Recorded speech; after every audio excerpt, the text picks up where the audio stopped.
Hey there, and welcome. I'm Anna Hartman, and this is Unreal Results, a podcast where I help you get better outcomes and gain the confidence that you can help anyone, even the most complex cases. Join me as I teach about the influence of the visceral organs in the nervous system on movement, pain, and injuries, all while shifting the paradigm of what whole body assessment and treatment really looks like. I'm glad you're here. Let's dive in.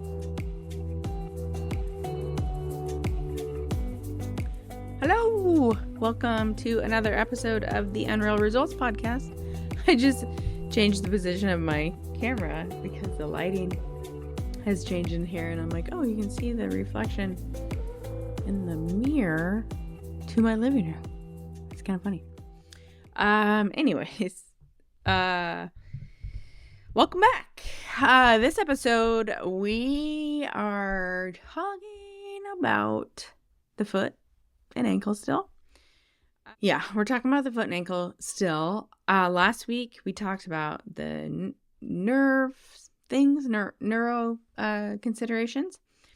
And this week we're talking more about the viscera. And some of this will be a review, like I've talked about this on other podcast episodes. So I just want to talk a little bit about, especially since we had that whole long episode diving in on the nerves, I want to talk about how the viscera also relates to the nerves. And this is, again, why having the LTAP is important, because we want to know, is the problem, right? We're always trying to know, is the problem visceral, neural, or the musculoskeletal itself? Basically, like, is it strategic or is it structural? And if it's nerve, we want to know, is it nerve because the viscera is irritated the nerve? Or because a visceral message is being relayed to the nerve?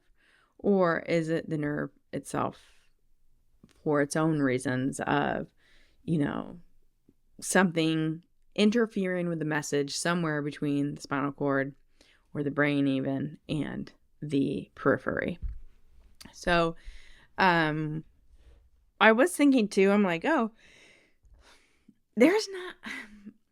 I will, like, after this at one point double check my notes, especially as I'm writing the foot and ankle course. I'll double check my notes, but I don't actually think there are visceral referrals to the ankle joint. I don't really recall them. There's visceral referrals to the foot. There's visceral referrals to the knee. There's visceral referrals to the tib-fib joint, proximal tib-fib joint, which you could argue is part of the ankle joint. So that would be your ankle referral. There's visceral referrals to the hip, to the SI joint, to the spine, to the shoulder, to the hand, not to the elbow, to the neck. But yeah, I don't recall learning any specifically to the ankle. So there's that. But a little bit too, we talked about, I'll have Joe link it in the show notes. I believe it was the episode about red flags. We talked about the difference between visceral referrals and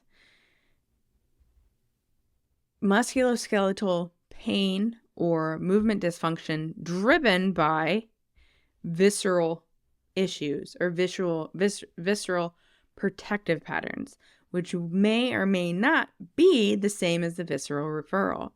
So the most common example of visceral referrals, the one that we all know the best, is going to be like a heart attack. We all know that when you're having a heart attack, more than likely, you're going to have maybe jaw, upper back, left-sided arm issues. We know that. Like, that is like very well-known visceral pain. It's becoming more well-known visceral pain after pelvic surgery to have shoulder pain as well, for what that's worth, which is an interesting thing. It's also becoming more common knowledge that frozen shoulder has a hormonal connection, which is, I hate to break it to you, a visceral referral. But for the most part, we kind of, the other really common visceral referral we know, kidneys and low back. We know when you have a kidney infection, you probably have low back pain, right? So these are already like some differentials that we know. The visceral referral cheat sheet that I have, which is that free download I have, this is all of those common visceral referrals. Different than sometimes what comes up on our exam with the locator test assessment protocol or with general listening of the driver of the person's musculoskeletal pain, movement dysfunction, injury, whatever, right? This is why it's not so easy. If all pain was just a visceral referral, I wouldn't have to teach you how to figure out what viscera it was. I would just give you the list. But it's not like that. So I'm going to give you the list for the foot, and you can kind of extrapolate it to the ankle. I'm going to give it to you for the foot, and I'm going to give it to you for the proximal tib-fib joint. But then we're going to talk about why those are the referrals. That's where we come back to the nervous system. And then we're going to talk about some examples of when it's other visceral organs, how to know when it is, and where to go from there. So when it comes to specific visceral referrals, we'll start at the top. The proximal tib-fib joint, we talked about in the last episode about how this, though, is also part of the knee joint, it's also part of the ankle joint, the fibula. We'll have a whole episode that Joe will link in the show notes also called Unlock the Fibula to learn more about this. But the most commonly when you have a issue at the proximal tib-fib joint, it is visceral. It is driven by the urogenital organs. So the urogenital organs are going to be the bladder, the kidneys, the gonads, right? It's the gonads, if you don't know that term, it's the testes in men, the ovaries in women, and the uterus and the prostate. So those are all our urogenital organs.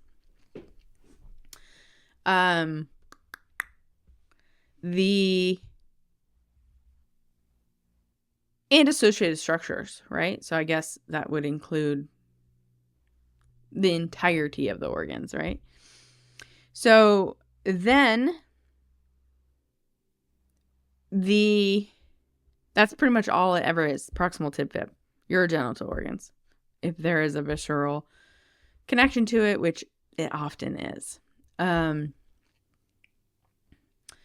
One of my favorite ways actually to treat it is with an obturator nerve glide, and I'll have Joe link that in the show notes too. And the reason why the obturator nerve glide actually works on this proximal tib-fib joint is because of that reflexiveness through the urogenital organs, because the obturator nerve innervates the peritoneum, specifically the lower part of the peritoneum related to the pelvis and the organs of the pelvis. So because the obturator nerve, from a motor standpoint in the lower extremity, has nothing to do with the proximal tib-fib joint. Zero.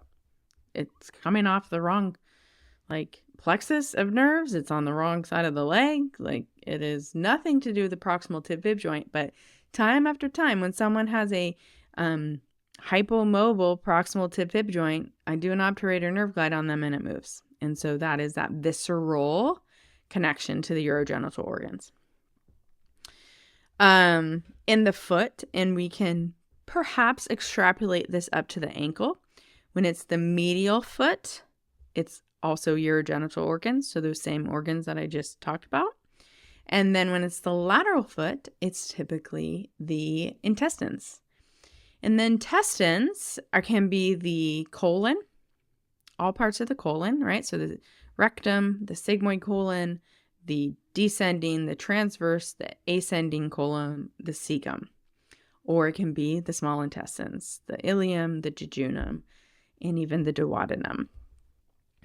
The even could potentially be the more upper part of the GI intestines, the upper part of the duodenum that connects to the stomach.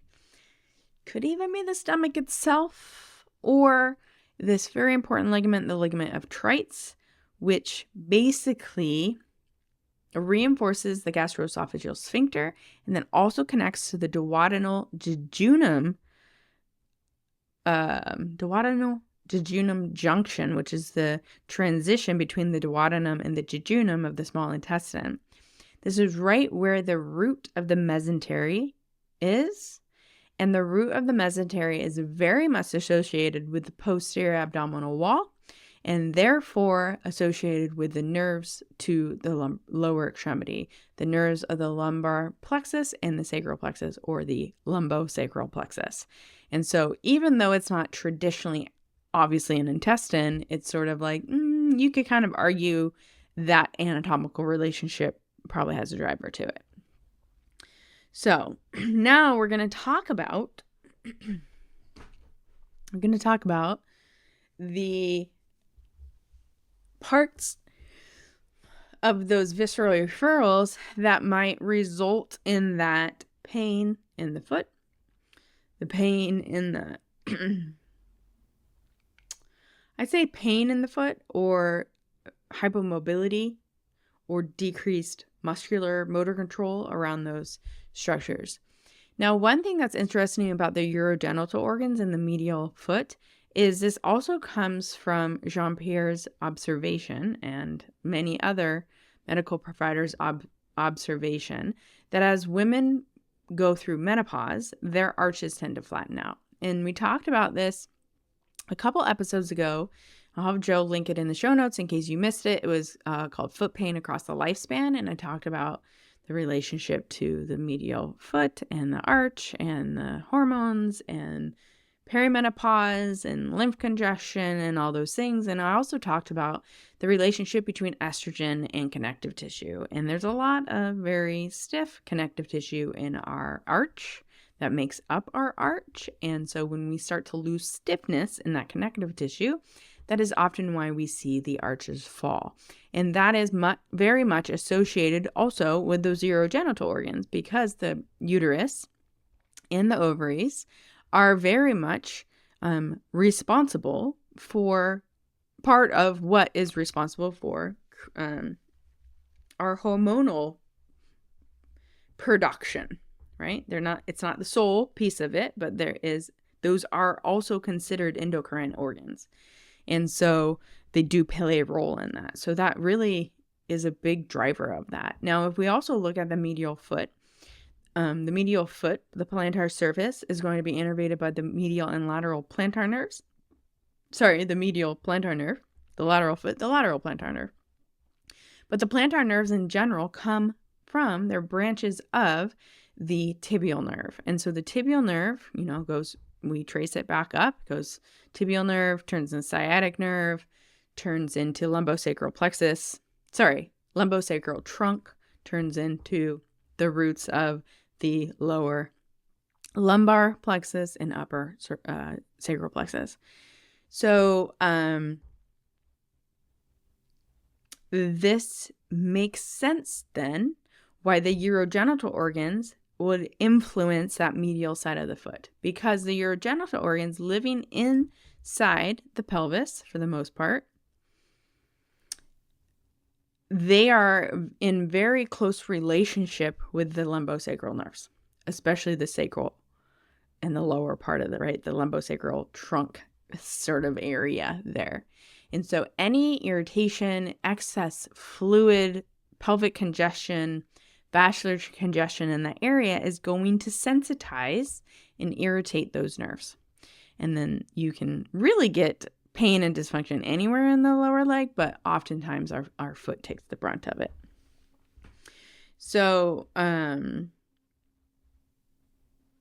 the intestines, when it comes to the lateral foot, how does that relate? So we already know lateral foot on the plantar surface is lateral plantar nerve. We already just talked about it. Lateral plantar nerve, part of the tibial nerve, part of the sciatic nerve, part of the lumbosacral trunk, and the lower lumbar, upper sacral plexus, right? And those intestines, well, where are our intestines? We have a lot of our intestines that live within the pelvis as well. The rectum, the sigmoid colon, and the cecum are all in the pelvis. And then the small intestine loops can also be within the pelvis. There's a lot of them. And then, like I said before, the root of the mesentery is associated with that posterior abdominal wall, that posterior abdominal wall fascia, which is very much related to the peritoneum and the peritoneum of the pelvis. And so we have that same sort of relationship there. Fluid balance is very much associated within the mesentery of the mesenteric root. And we talked about that 2 weeks ago on the podcast about the foot pain across the lifespan and how it drives such common like vascular and lymphatic congestion in the lower extremity, which can also be a culprit in foot pain and decreased foot function. So when we look at the viscerosomatic referrals from those organs, it also gives us some insight to how it could affect the spinal segments. And it's basically anywhere from T10 to L2. Any lower than that? T10 to L2. So all of those. So uterus, T10 to L1. Bladder, T11 to L2. Gonads, T10 to T11. Kidneys, T10 to T11. Intestines, T10 to L1. Sorry, that was wrong. T10 to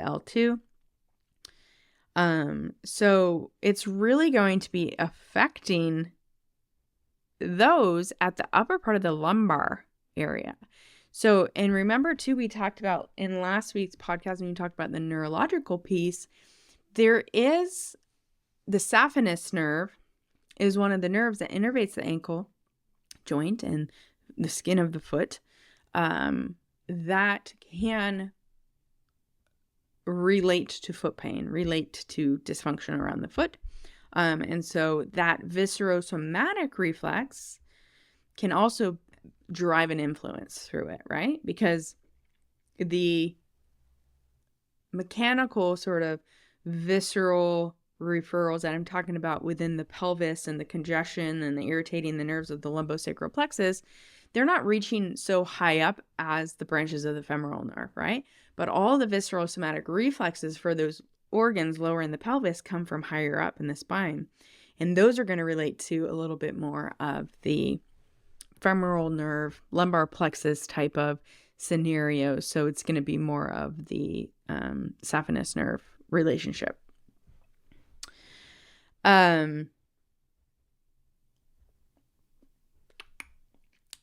Interesting too, the upper GI part, right? When I talked about the ligament of Treitz, that relationship between the ligament of Treitz and the root of the small intestines, those viscerosomatic reflexes are going to be higher up, T5 to T9. What's interesting about that is Jean-Pierre Barral reports that when there's kidney issues, there's usually a restriction at T6, and therefore that means when there's a proximal tib-fib issue, I often see a restriction at T6 as well. And so that's right smack dab in that viscerosomatic reflex zone of that relationship between the upper GI and the mesenteric root and the posterior abdominal wall, which is going to be related to the fascia of Tolt, which connects or has a relationship between the intestines and the kidneys. So often the urogenital organs are very much associated with the intestines too. So they're all in the same space, right? That shouldn't come to surprise, but there's some like really main direct connections that you start to see this stuff. And sometimes too, when I've asked some of my teachers about like Jean-Pierre's observations over his decades long career, I'm like, yeah, why do you think the T6? He doesn't talk about what he thinks about T6, but I have an episode, I'll have Joe link in the show notes on the kidneys as well. And I discuss my thoughts around the relationship to T6 too, which I think is really interesting. But All this to say, like I said at the beginning, these are the visceral referrals. Sometimes people's foot pain can be driven from a visceral issue, but not at the urogenital organs or the intestines. Sometimes it can be from the liver. Sometimes it can be from the stomach. Sometimes it can be from the lungs. In fact, I have 2 episodes. I'll also have Joe link in the show notes that talk about instances in my athletes that 2 of my athletes both came to me and both came up with their lung being the driver of their foot pain. And I treated the lung and then their foot pain was better. And so it is often not what you assume it is. And this is, again, the argument for an assessment like the locator test assessment protocol or general listening, to be able to tell you where to go and what the issue is. And then to be curious at how it relates to the orthopedics, biomechanics, the patient's complaint of pain or dysfunction or injury or whatever it may be. So the simplest way to do it, even if you're not familiar with the LTAP, and I've shared this in episodes about the LTAP and about the SI joint, but the simplest way to go about it is to check their SI joint mobility. And if there is a hypomobility, no matter how you test it, you visualize it in gait, you test it with a march test, you test it with a supine, like actual glide of the ilium on the, like the innominate on the sacrum, or whatever other way, as long as it's not in prone, any way but prone. And you have the patient hold their breath, just a gentle breath hold, not like the huge deep breath, just to take a sip of air in and hold it. And then you retest their SI joint mobility. If it changes, if it goes from hypomobile to all of a sudden mobile, if it goes from not moving at all to moving even just a little bit, that means that the patient has a protective pattern above the pelvis. It's either visceral or central nervous system. And so you should consider visceral stuff versus if they have a hypomobile SI joint and you do a breath hold and it doesn't change, then you should go to the peripheral neural entrapments that we covered last week. That's how simple it can be. That is the basis of the LTAP. That's the first test of the locator test assessment protocol. I'll have Joe, like I said, link the episode about the SI joint mobility and SI joint test in the show notes. So, because if that blew your mind, then welcome. You're probably new-ish here. But it's a really quick way to at least delineate, is this a peripheral issue or a central issue? Still don't know exactly where to go, right? Because I just told you it could be any part of the intestines. It could be the kidneys. It could be the bladder. It could be the uterus. It could be the ovaries. It could be the testes. Or it could be something completely different, like the lungs or the pericardium or the liver or the dura in the meninges and the cranium or the brain itself. So many options. But at least we can narrow down that it's not in the leg, or we can narrow down that it is in the leg and we get to ignore all that other stuff. So it's very enlightening. The cool thing too about all this stuff, whether we're taking a visceral approach or a neural approach, or obviously when you're doing one, you're doing kind of both. No matter approach you're doing, when you use this whole organism perspective, this whole organism paradigm, lens of view, whatever you want to call it, model, you're setting yourself up for treatment that sticks and a more easy way to increase mobility or improve strength and work on the things that you know matter from a biomechanical standpoint. I'm not arguing that there might be a structural mobility issue, right? I worked on a basketball player the other day and he had a history of an ankle surgery, like a scope of his ankle to remove a bone spur, and his talocrural joint is super freaking stiff. I did a bunch of stuff and it never really changed. So that tells me that it's actually structurally the joint itself. But sometimes most of the time it's not. Most of the time it is a reflexive hypomobility, just like we see with the SI joint.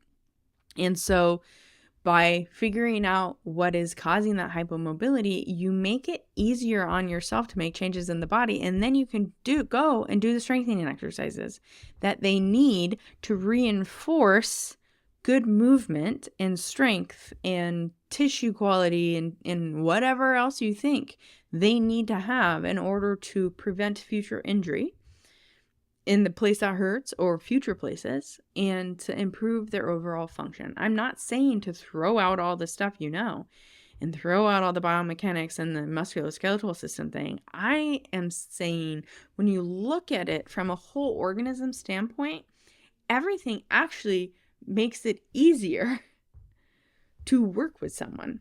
It makes results come faster and easier. And sometimes even things that look weak and need strengthening exercises don't actually need it. And this is why the nervous system sometimes feels like magic, is because that's how our bodies operate, right? Going back to last episode, I talked about like how pediatric PTs get it. They understand how the sensory system has driven our motor development and our movement patterns and our the way we are in our bodies from the very beginning. That has always been true. So some people, when they see some of this stuff done on the internet or in classes, or, they want to poo-poo it, they're like, oh, it's a nervous system reaction, a sensory thing. It won't be long lasting. First of all, there's no way to know that. And second of all is yeah, that's how it's been since the beginning. We are sensory beings.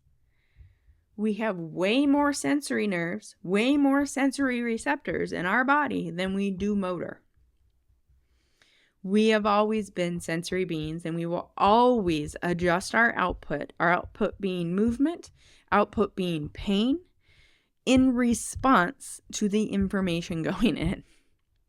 So this is why so many joint mobility, hypomobility things are all of a sudden not hypomobile when you address different areas of the body. You're not doing magic. You're simply reflexively changing a strategic hypomobility. You're changing the output. This doesn't make you a snake oil salesman, right? This doesn't mean you're not going to get long-lasting results. This means you're going to get good results, and you're going to help your people in less sessions. So anyways, that's a shorter episode for today, but more links to other episodes that you might want to listen to in regards to all this visceral information. And like I said, I'm very excited to get this foot and ankle course out. I think it's going to be great. The more I sort of write out my thoughts and notes and where I want to go with it, the more excited I get about it. And I hope I can tell you a date of launch soon. Thank you for being here. Thank you for being patient. We'll see you next time.